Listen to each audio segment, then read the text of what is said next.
je commence par professeur François Kwacho du Cameroun, qui va nous donner son point de vue sur comment les Africains eux-mêmes voient les problèmes, comment au Cameroun ils voient le problème. Bonjour à tous.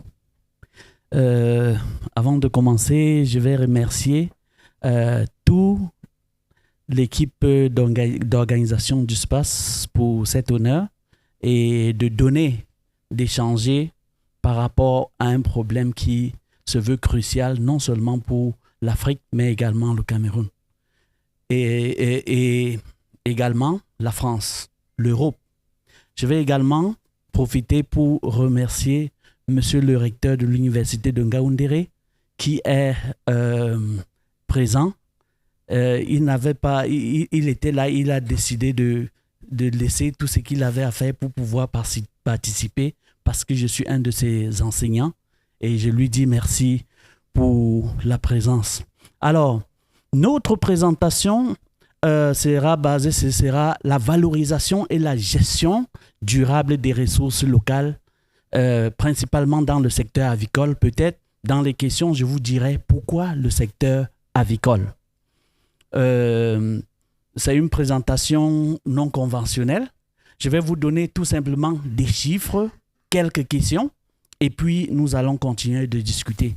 La première des choses, c'est de savoir... ça n'avance pas là.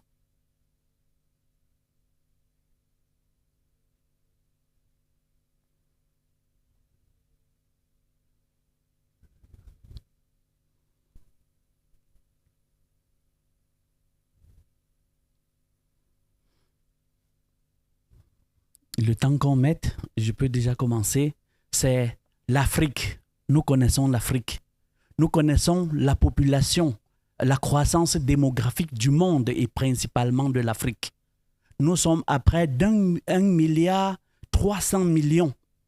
Et au bout, en 2030, on pourrait déjà, 50%, pratiquement 50% de la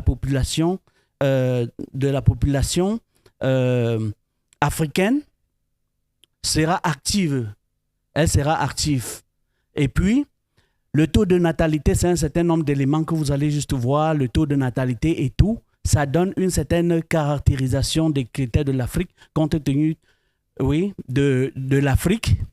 Et puis, l'Afrique, cette croissance démographique qui est de 2,5% par an, ça va tellement vite que la production des ressources ne permet pas de pouvoir subvenir aux besoins de ce pays, de ces différents pays-là. Alors, un certain nombre de pays sont en avant pour pousser l'économie. Dans l'Afrique en général, c'est le Nigeria, l'Afrique du Sud et autres. Dans l'Afrique francophone, c'est la Côte d'Ivoire, le Cameroun, le Maroc et le Sénégal et la RDC. En ce qui concerne le secteur avicole, pourquoi? C'est tout simplement parce que, compte tenu du fait qu'on ne peut pas facilement satisfaire les besoins en ressources, en protéines animales, les volailles et les porcins sont des espèces à cycle court qui permettent en un temps relativement court. En Europe, c'est 32-35 jours de permettre d'avoir de la viande. Or, en Afrique, du moins subsaharienne, on a privilégié ces différents secteurs-là, tant dans l'espace, dans l'aviculture moderne, qui ne représente que 30% du cheptel, et bien sûr l'aviculture locale, n'est-ce pas, qui a beaucoup de challenges. Comme vous pouvez voir, l'Afrique est caractérisée par une croissance, par une aviculture qui prend encore ses marques. S'il y a dans certaines zones une très grande population qui peuvent avoir 200 000 têtes, d'un autre côté, on a tout simplement des personnes, la majorité ont moins de 1000 sujets. Et vous voyez par exemple, c'est pour porter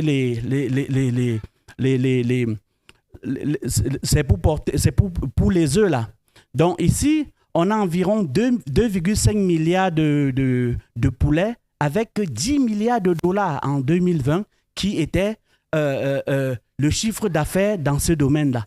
Et puis, le taux de croissance également est, la production en viande par exemple, c'est de 4,3 millions et 4,3 millions de tonnes et 1,4 million pour les œufs par exemple.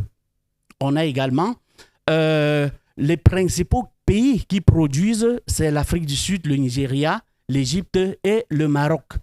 Les ressources locales qui sont la base de notre panel aujourd'hui, de notre panel, sont effectivement utilisées. Il y en a beaucoup. On a déjà parlé de l'eau, on a parlé des étendues, mais on a également la richesse des forêts, la grande diversité des ressources végétales et animales que l'on dispose. Vous allez comprendre maintenant, généralement, on est en train de valoriser un certain nombre de ressources du fait que l'importation, par exemple, des intrants augmente.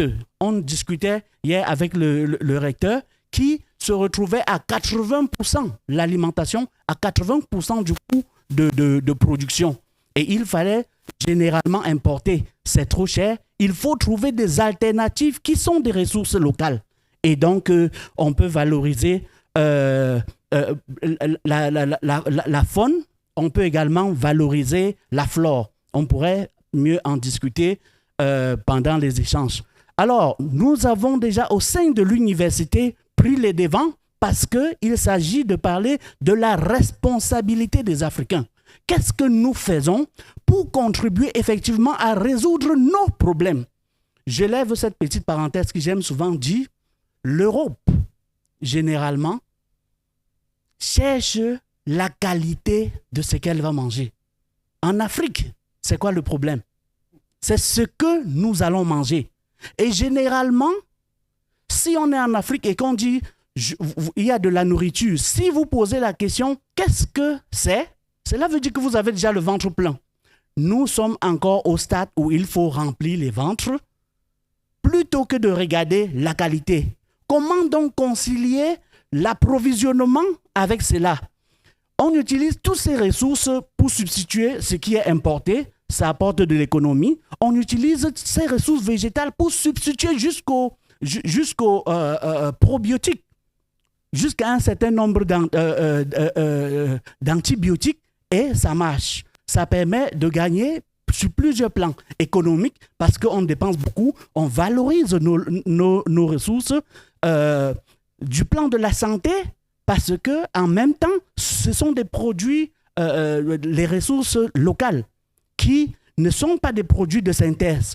On pourrait donc capitaliser avec l'Europe en se disant voilà les différentes sources maintenant pour pouvoir capitaliser. Comment est-ce qu'on va capitaliser donc ces ressources-ci en alimentation pour produire pour vous qui avez besoin de la qualité et en même temps accroître notre production en presque rien.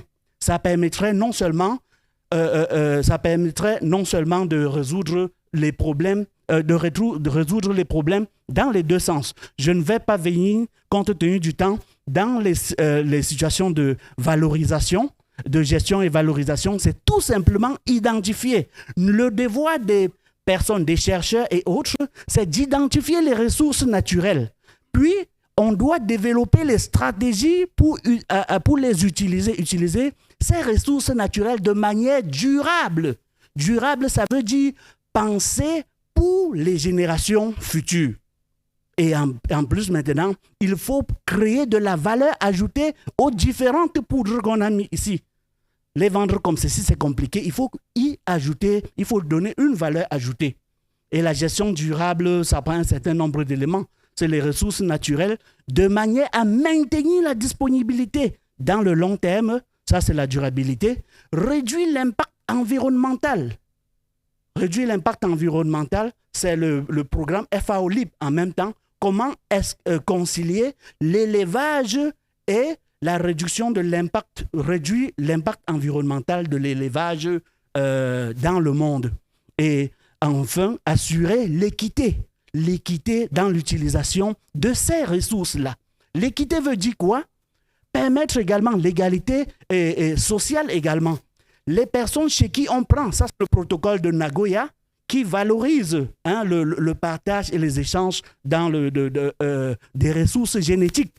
Donc l'équité, il faut pouvoir assurer que les personnes chez qui on prend puissent avoir des bénéfices, un intérêt à ce qu'on vient de prendre et que toute la chaîne puisse avoir un bénéfice et surtout l'exploiter de manière durable. Pour les produits qu'on va pouvoir échanger dans les deux zones, on parlera après. Je mentionne juste le dernier point, savoir-faire et expertise. C'est quelque chose qu'il faudrait qu'on développe parce que nous manquons beaucoup d'expertise dans la production. L'échange de connaissances et d'expériences. L'échange de connaissances et d'expériences qui vont permettre de pouvoir accroître la productivité en élevage, tant en termes de quantité qu'en termes de qualité. La conclusion est la réponse à la première phrase posée par notre modérateur. Il a dit, effectivement, disait Valéry Giscard d'Estaing, l'avenir de l'Europe dépendra de l'enrichissement de l'Afrique. Pour être un peu modeste, on va ramener à l'avenir de l'Europe dépendra du bien-être de l'Afrique. Et ces différents points, économiques, migration, sécurité, démographie, environnement, innovation, la géopolitique même, et la diversification, ce sont des éléments qu'il faut mûrir beaucoup pour l'Europe, parce que vous savez, en termes d'import-export que je n'ai pas beaucoup parlé, il y a d'autres pays qui ont fait la psychanalyse de l'Afrique, qui comprennent les problèmes de l'Afrique, alors que l'Europe était les premiers à arriver, pouvait produire beaucoup, mais maintenant, vous connaissez, et vous savez que même en Europe, l'Europe subit, je ne sais pas s'il faut dire l'exportation ou l'importation massive des produits qui viennent d'ailleurs. Posez-vous la question, pourquoi? Pourquoi? Il faut rentrer faire la psychanalyse de l'Afrique, comprendre les problèmes de l'Afrique, vous mettre dans la peau des Africains pour pouvoir, à travers nos échanges, permettre d'accroître cela et de faire effectivement un partenariat gagnant-gagnant. Je vous remercie.